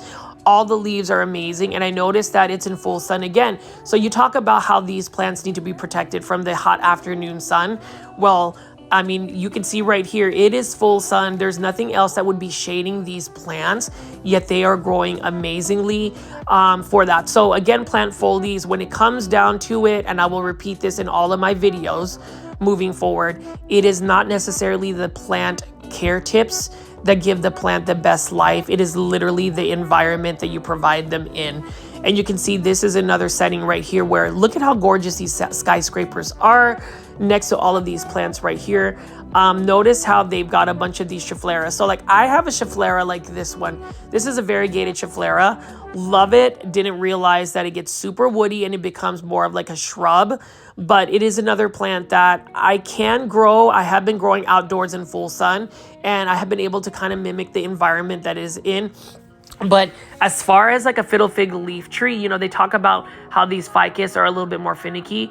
I can't say that about the plants out in the Philippines. Like the Ficus lyrata or fiddle fig leaf tree right over there that is 30 feet tall. I don't see any leaves dropping. And then this Ficus altissima, again, I'm going to zoom in a little bit and show you. Look at that variegation. And you can think about that variegation in full sun. That is just absolutely stunning. And then this fiddle fig leaf tree right here. Look at that. You know, you talk about this tree being such a finicky plant, you know, how you have to have consistency in putting it in a bright area, how you have to water it a specific way, etc., etc. But look at this right here. Growing out wildly, providing some shade for other plants. And look at how there's no leaves that are dropping. It's just super happy. It's living its best life. You can see how it is literally a full-grown tree. And it's just amazing. And then you can see over here, there are some bird's nest fern. So I will say even in the Philippines, bird's nest fern are all over. And you can see that they've got some Epipremnum pinnatum that looks like it wants to grow here. Now, whether they've actually planted these Epipremnum pinnatum with the hopes of it attaching to these trees, again, like Ficus elastica or fiddle fig leaf tree, this is a full-grown tree. This is the true form of a fiddle fig leaf tree. And so, it's just interesting because I think anybody that watches my videos would be very surprised, very excited to see these plants just being full-grown trees. Again, we'll never really see that out in the United States. And it's really because of the environment. I think that's the reason why a lot of people go into great lengths to like put plants in cabinets, plant cabinets, do the IKEA plant cabinet, put, fans and humidifiers here, but that's not necessary when you're in a tropical climate like the Philippines. Like they have 2 or 3 Ficus elastica trees here. I would love to have trees like this in my landscape. Like, look at that. That is just amazing. And I'm just going to go pan over here and just show you all of the gorgeousness of this Ficus elastica.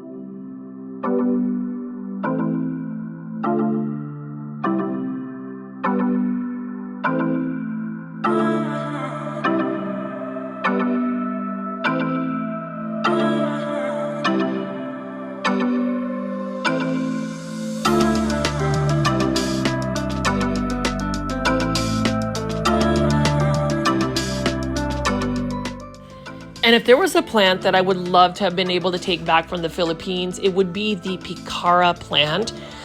These were just growing wildly as well. You can see how there's just tons and tons of these plants.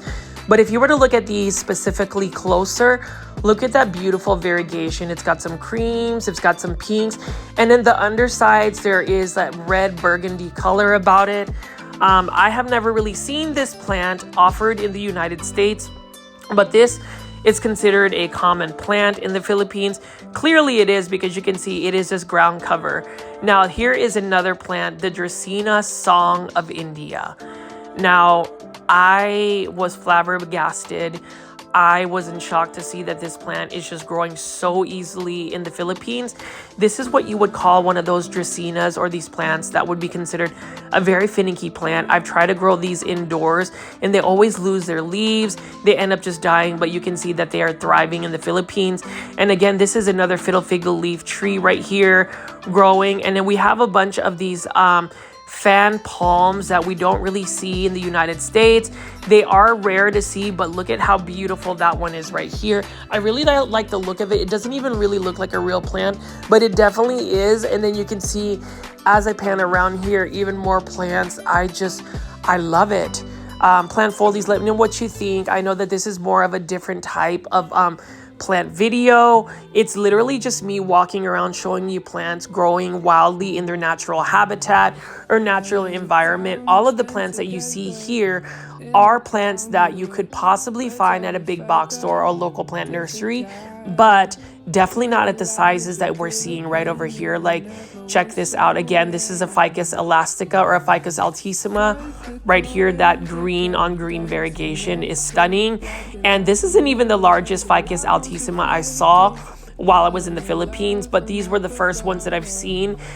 This video was filmed literally about a day or two after arriving into the Philippines.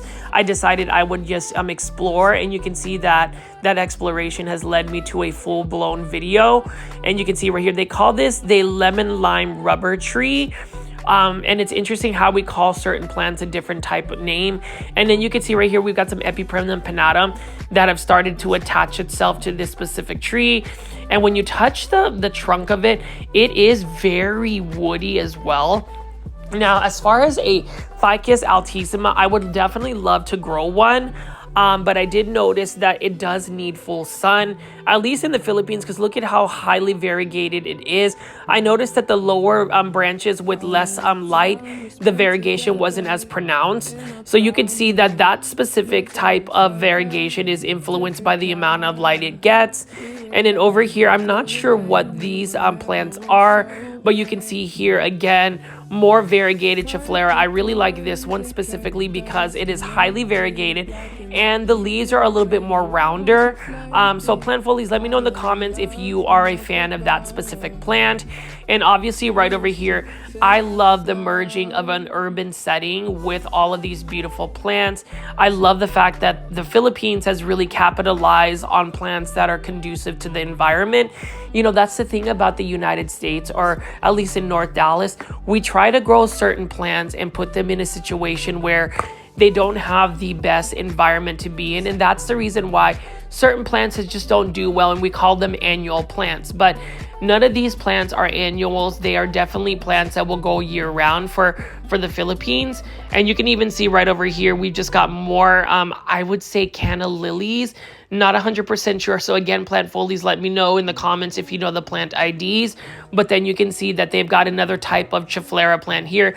Now this Chiflera plant has more like neon color to about it, and it has like more narrow leaves. So I don't know specifically what the Chiflera is, but I will say Chiflera plants are very common in the Philippines as well. So I'm not sure if they're just endemic to the natural environment. But again, I can't get over the fact that this is a huge Ficus altissima tree right here. Never seen such a large tree this size, and it really just reinvents my thought process of plant care. Now it comes to the point where if I can't really mimic the natural environment of a plant to at least 70 to 80%, then that's probably a plant I'm not going to put in my plant collection, because I just don't have the time to really try to give that optimal condition. I don't know if you agree with me, plant folies, or if that's just my new mindset just coming back from the Philippines. But let me know in the comments what you think, because it is just so crazy that these plants don't really require a lot of attention. They're literally just growing outdoors and there's not a lot of attention. There's obviously maybe some sprinkler systems, but in terms of just like, you know, spraying them with neem oil or giving them a specific Osmocote fertilizer, they don't have that. Even the soil in general, I would say the soil quality for what we would consider would not be the best soil conditions. But even that top soil that they're growing just fine. So I don't know if it's because we've gotten accustomed in the West to really try to like give them the most perfect environment.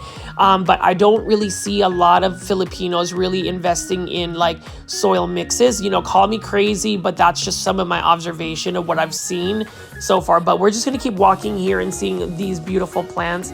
Again, feel free to comment in the comment section, leave timestamps on what your thoughts are on this specific video.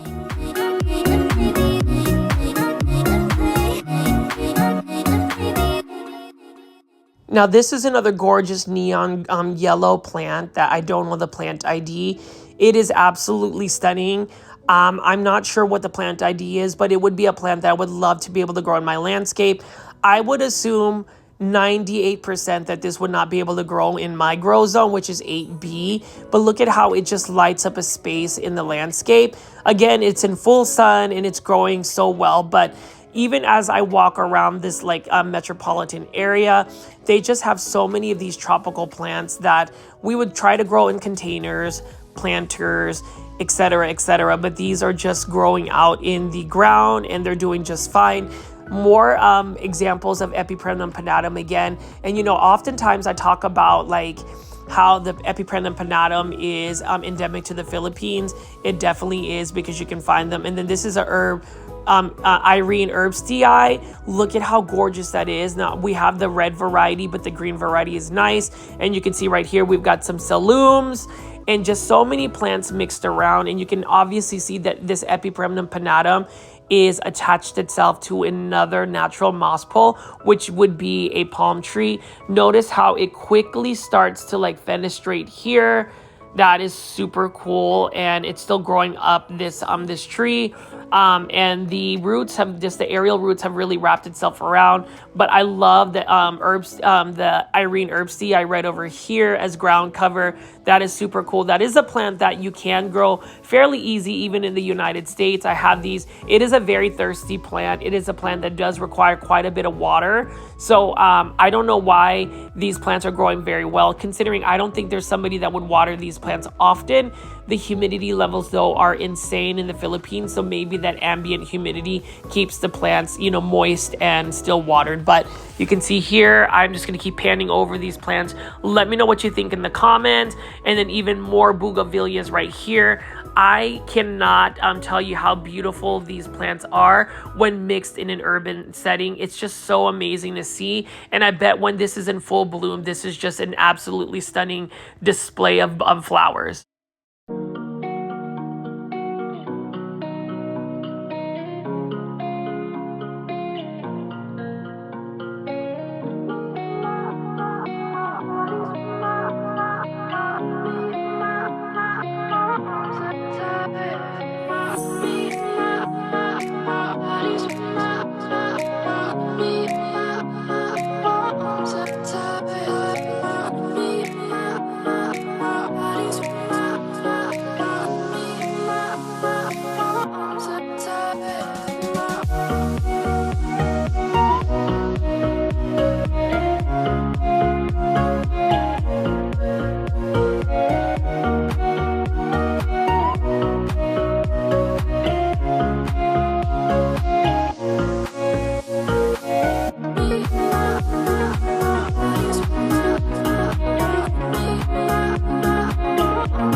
And it's just interesting to see all of these large trees.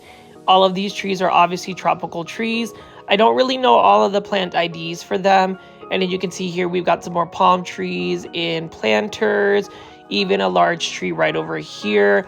Again, this area is the BGC Makati area. It is one of the prettier metropolitan areas in Metro Manila. So if you ever visit the Philippines, highly recommend staying at the BGC areas. And it's super comfortable. They have some really good accommodations. And obviously, you'll be surrounded by a lot of these plants right over here. I am going to take my time to keep showing you more plants here. So hopefully you've stuck around this far into the video. You can see right here, the Philippines also has a use of all of these like vertical plant situations right here. And then again, this is another picara plant or Chinese croton. You can see this is the narrow form. And then we also have a lot more picara plants right over here. But they do have virtual green walls. If you can see right over here, they've got a lot of philodendron lemon limes growing in full sun again. So it's just interesting because any other area in the United States, they would say full sun is not good for the plants, but clearly you can see all of these tropical plants are growing out in full sun. I'm going to pan over here and just show you how gorgeous these skyscrapers and like urban settings are when you mix the plants here. And I think that's the beauty about the Philippines is they really utilize plants that are conducive to the climate. I think that makes it easier. And you know, whenever you talk about like gardening, they always say use native plants because number one, native plants require very little plant care, and number two, they become a little bit more drought tolerant as well. Now, as I walk over here, I don't know what this flowering plant is, but that's super cool as well, and it is producing some type of fruit. Really nice yellow flowers. Really like that a lot. And I actually ran into a lot of like flowering type shrubs and trees in the Philippines. And then you can see right over here. Now, this is a very common plant. It looks more like a trade scanthia. I remember growing this plant. I just don't know the plant ID. So again, plant folies, let me know in the comment section if you know. And then you can see right here more Dieffenbachia. I will say Dieffenbachia were super common to find in the Philippines. It was crazy how they were just growing so wildly, and I am going to be showing you lots of large Dieffenbachia soon in this video, so hopefully you've stuck around this far into the video. And then you can see right here, look at this tropical tree right here. Again, I'm not sure 100% what it is. I will say the majority of these trees that I found in the Philippines were in the ficus family. So ficus plants were definitely something that I found quite often in the Philippines. But as you can see right here, I'm gonna walk into another urban setting where they had a lot of plants, sort of in like a nice, beautiful landscape. So as I cross over here, we're gonna definitely check it out. I'm glad that it's not super crowded. I ended up starting my plant filming early in the morning because it does get very busy with a bunch of pedestrians. That's the thing about the Philippines. They've got a ton of Filipinos. The population is very dense. So it's just nice to be able to roam freely early in the morning. I did film this on a Sunday morning, so we'll see what other plants we will find. But as you can see here, I'm glad that it was not raining. It is rainy season in the Philippines, so they really only have 2 seasons, dry season and rainy season. I happened to visit the Philippines during the rainy season, but as you can see here, even more plants. And I love the fact that the plants are manicured as well. So you talk about gardens and landscaping. Well, this is one of the pinnacles about having these tropical plants. They definitely can be grown in a landscape type setting. Clearly they can, because you can see they've just got tons of plants here. So in love with that picara plant. And so we're going to walk over here and I'm going to show you all of these beautiful plants that are in this area. It's really interesting because they have a Catholic church in the middle of this urban setting where there are a bunch of shops and restaurants. But you can see here more plants over here. I'm going to just pan over and you can see right here, bird's nest ferns. These can get extremely large. And whenever I think of a bird's nest fern, I think about a self-watering bird's nest fern that's being sold for like $14.97 in a self-watering planter by Costa Farms. But clearly these bird's nest ferns are humongous, and it's because they are growing in their natural environment. I cannot stress to you, plant foldies, how a natural environment, natural climate will really boost the plant's ability to just get to its natural mature size. I mean, you can see right over here, I don't know what this plant is. It might be some type of like bird of paradise type plant. So plant folies, again, let me know in the comments if you know. But when we talk about calatheas being finicky, check this out. These are calathea white stars that are just popping out in the ground. They're just growing out from the ground in the grass. I mean, that's just crazy right here. And you talk about calatheas being finicky plants. These plants are literally growing out in the soil, out in the ground, just voluntarily like weeds. And that's just so interesting to me that they can just thrive like that. And notice how the soil is fairly dry. So, you know, we talk about how calatheas don't want their soil to dry out. Now, with this ambient humidity, I do believe that these calatheas are doing well because of the humidity, but you can see that it is not soaked. You don't see that the soil is super soaked, and it is just voluntarily growing from the ground. And then this is another plant, not 100% sure the plant ID. And then they also have plants that are in planters. So they do have quite a bit of plants in planters. Now, this is a Philodendron variegated giganteum right over here. And this is just out in the open. Normally, you would not see this just being grown out in the open in a public setting. There's definitely nobody stealing plants or prop lifting in the Philippines. But look at how beautiful that variegation is here. This is a large Philodendron giganteum. And when I was talking to locals, they said that this is a very common plant, even the variegated form. So that's the reason why plant prices in the Philippines are extremely cheap. I just wish I would have been able to like take some of these plants home. Unfortunately, I was not able to take a single plant home just because I didn't want to risk getting in trouble. You have to go through so many processes to be able to import plants. Even though I do have my own import license, it does take a while to get a photosanitary certificate, and that really wasn't my goal. But perhaps in the future, I may try to import plants from the Philippines. But you can see right here, more Dieffenbachia. And these Dieffenbachia are actually growing in quite a bit of shade, but they're still doing very well. So again, it kind of changes my mindset about Dieffenbachia not being able to grow well in like an area that's not gotten a lot of sun, but you can see that these are clearly thriving. Now, the thing about Dieffenbachia is their natural habitat is for them to get a little bit leggy, and I didn't realize that. You know, I always thought that if a plant gets leggy, it's because it's not healthy, but from what I've seen in the Philippines, it's just the natural habitat. And you can see here they've got some more of these spider plants or tradescantia looking plants next to some Philodendron rojo Congos or red Congos here. Super cool. And philodendron are plants that definitely will grow very easily in the Philippines. It is an easy to care for plant, and it's because of the natural environment. And you can even see right here some gorgeous looking plants, some more spider plants or something of that nature. Plant foldies, I hope you guys can get me the plant ID for that. I would definitely want to know, just because that is a plant that is super common in the Philippines.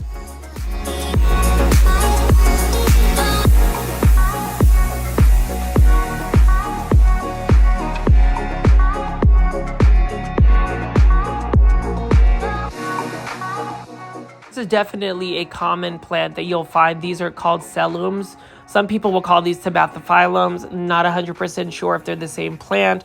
What I will say is that these plants are so readily common. I think it's probably the most common plant that I found in the Philippines. Now, these are being grown in containers with Epipremnum panatum, not Epipremnum panatum, Epipremnum aureum or Pothos plants as like a ground cover for them. But you can see here more plants, and so I'm just gonna walk and just show you the plants. Let me know in the comments what you think so far of all of these plants.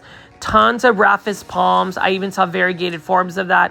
One of my favorite palms, and that is a palm that can tolerate lower light conditions.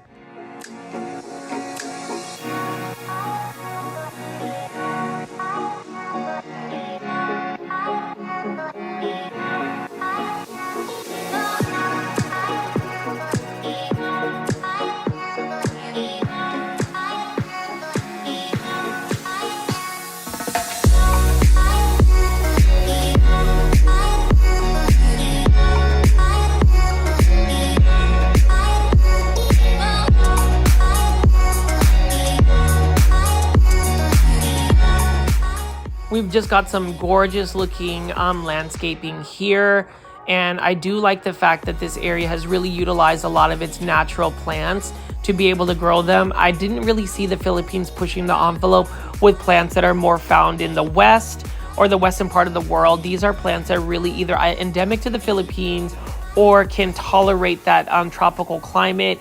You can see here that they have like a little pond with some koi fish. Really like that a lot. I did see a lot of koi, and that is one of my dreams, is to be able to grow koi in a nice koi pond. But you can see here more massive plants. Not sure if these plants right in the middle are some type of Dracaena or palm. Again, plant foldies, if you're able to find the plant IDs, please let me know. All I know is that these are massive plants that are just growing so well in the natural habitat. So big box store plants growing wildly in its natural climate is the theme of this video. You can see right over here more picara plants. Really like the look of this plant. Really wish I was able to get a plant like this. Even a cutting would have done well for me, but unfortunately just couldn't take that risk of taking a plant on an airplane without a plant certificate, so definitely held off from that. But you can see here we've got some koi, we've got different types of plants still growing. We've got some of those like spider plants. I really want to know the plant ID for that. And then you can see right here, this plant has a bunch of aerial roots that are just dropping down, which I find really interesting. And then you can just see right over here, even more plants. You can see they got some Epipremnum panatum growing on the far left side, and it's just attached itself on a leaf. Very common scene that you can see in the Philippines.